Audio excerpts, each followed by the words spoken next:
Sir, दोनों में basic कुछ डिफरेंस ऐसा नहीं है, बट जो आयुर्वेदा टेक्स्ट है आज से 4000 5000 साल पहले जो लिखे गए हैं, उसमें ये पहले से बता दिया गया है कि जो भी गर्भ की स्थापना करने के लिए प्लान कर रहे हैं, उसके लिए कुछ गाइडलाइन है आयुर्वेदा की, वो गर्भाधान संस्कार के अंतर्गत आते हैं। इसके लिए इन्होंने गर्भ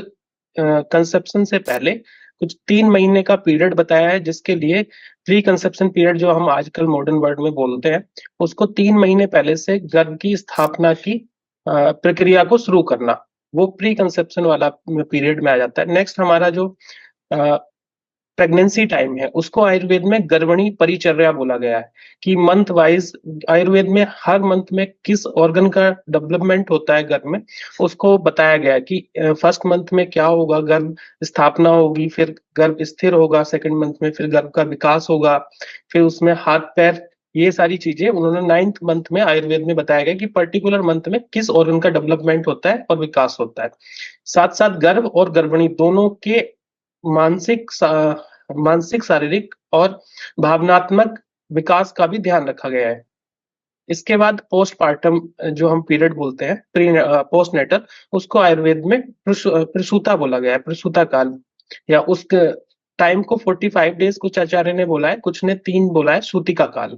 3 महीने का। तो ये सारी चीजें आयुर्वेद में पहले से बताई गई हैं। अब हम गर्भाधान संस्कार पे आते हैं। तो इसमें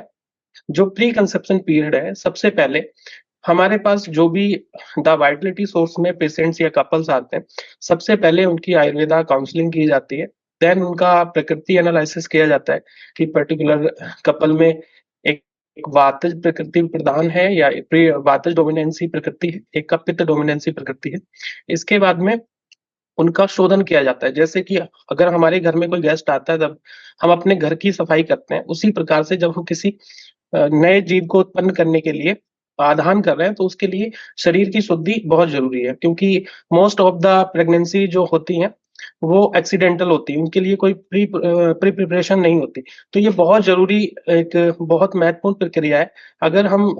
कंसेप्शन के लिए जा रहे हैं, तो प्री कंसेप्शन पीरियड को ध्यान में रखें, उसका पूरा प्लानिंग करें, जिससे कि फायदा क्या रहेगा कि जो होने वाली जेनेटिक एनोमलीज है, जो कंजेनाइटल डिजीज होती हैं, उससे बचाया जा सके। जो आने वाली जनरेशन है, उसका इम्यूनिटी अच्छा हो, उसका सत्व अच्छा हो, उसका wellbeing, mental, physical and spiritual, तीनों अच्छे हैं।